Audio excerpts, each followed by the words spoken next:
From the Opelka Studios in Oklahoma City, you're watching The Press Row. I'm Jenny Carlson, here with Barry Trammell. It's time for our 5 and 5 segment. 5 topics, a minute each for 5 minutes. Let's get started. Let's start with the NBA playoffs, Barry. What the heck's wrong with Kevin Durant? Shawn Marion is what's wrong with Kevin Durant. Shawn Marion is perfectly suited to cover Kevin Durant, other than if Shawn Marion was about 24 instead of in his mid-30s. That would help Marion, but he's an excellent defender. He's wiry, he's long, he's active, just an excellent defender. We saw this last year. Durant struggled against Shawn Marion in the West Finals last year. So if the Thunder wins this series, which I expect they will, Kevin Durant will be a happy camper to get Shawn Marion in his rearview mirror. No doubt about that. Shawn Marion is affecting Kevin Durant, but Kevin Durant is just a little bit off as well. You know, we've seen him have some really good looks that haven't gone down, and it's not so much that Shawn Marion or whomever from the Mavs was defending him well. He got a good look, he just didn't knock it down. So I think it's a combination. I think Shawn Marion hounding him, plus a little bit of a cold stretch. But, 2 days between games 2 and 3, I think Kevin Durant's going to have been in the gym, going to really be, focused in on getting himself back in it. Wouldn't be surprised to see him have a big game 3. And what about this, Barry? Serge Ibaka, is he the defensive player of the year in the NBA? We're hearing reports that it's going to be Tyson Chandler from the New York Knicks. Should Serge have been in the conversation? No, I don't think so, and I don't know if people will agree with me or not. I don't think he's the Thunder's Defensive Player of the Year. I would take Kendrick Perkins as a Defensive Player of the Year over Serge. I know Serge blocks are great and fantastic, but the most important part of defense remains just staying in front of your man and keeping him away from the basket. And Serge, as an on-ball defender, is improving, getting better, did a very good job on Dirk at times in this series, but he's still not an elite defender in that regard. The blocks are fantastic, led the league in block shots by a wide margin. Personally, I would vote Tony Allen the Defensive Player of the Year, the way he can just match up with anybody and guard the heck out of the ball. But if Tyson Chandler wins it, I've got no problem. Tyson Chandler is an elite defender, excellent post defender, and protect. He's a little bit of a cross between Perkins and Ibaka. Yeah, definitely. And I think Serge Ibaka is only going to get better in his on-ball defense.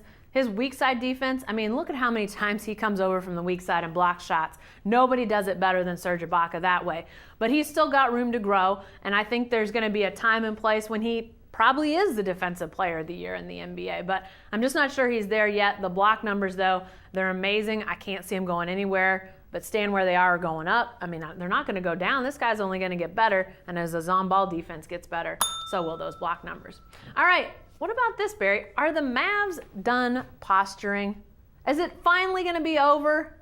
Now, you think the Mavs have been posturing? You know what? I think the Mavs are just scratching and clawing. The Mavs are overmatched. They're outgunned. Unlike last year, they're outgunned this year. They're old.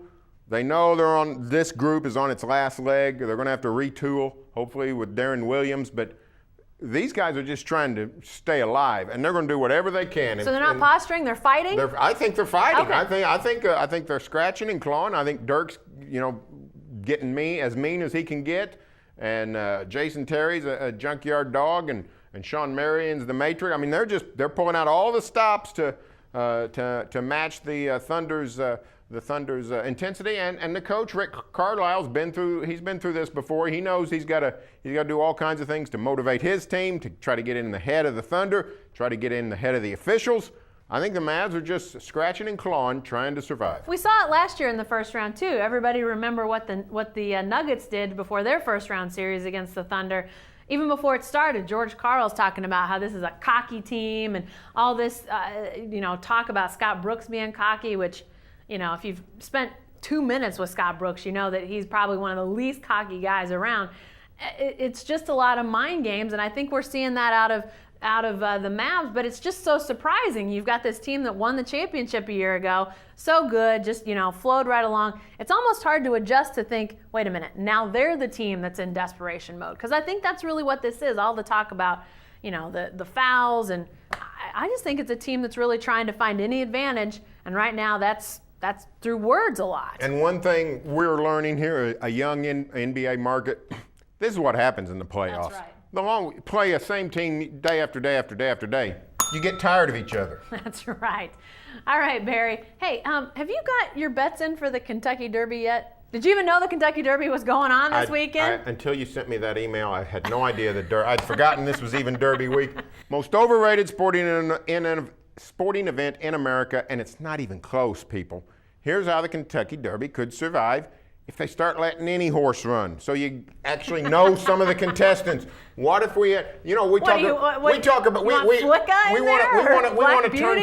to turn college basketball upside down because of the one and done.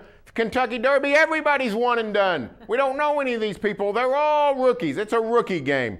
I don't have much use for the NBA's rookie game. Don't have much use for for baseball's futures game.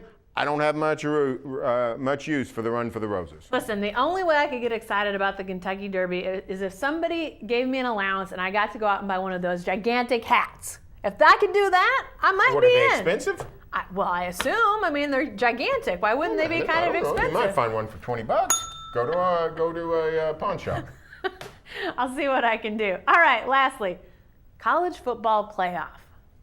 Really? Is it really going to happen, I think Barry? it's going to happen. I think they've gone too far to turn back. At some point, you've opened it up too much. You've let sort of like when the Europeans came here and discovered sugar. So, you can't go back. We're not going back to a life without sugar. So, gosh, I hope not. So, we just can't turn back.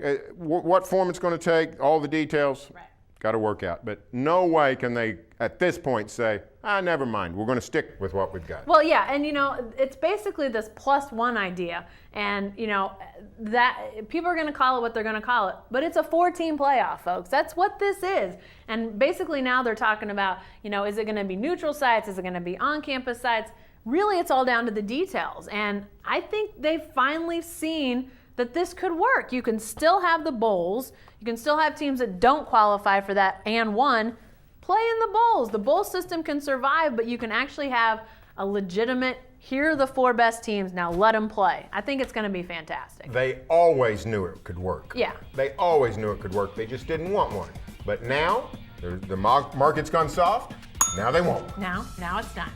Hey, be sure to stay with the best coverage team anywhere at newsok.com and every day in the Oklahoman.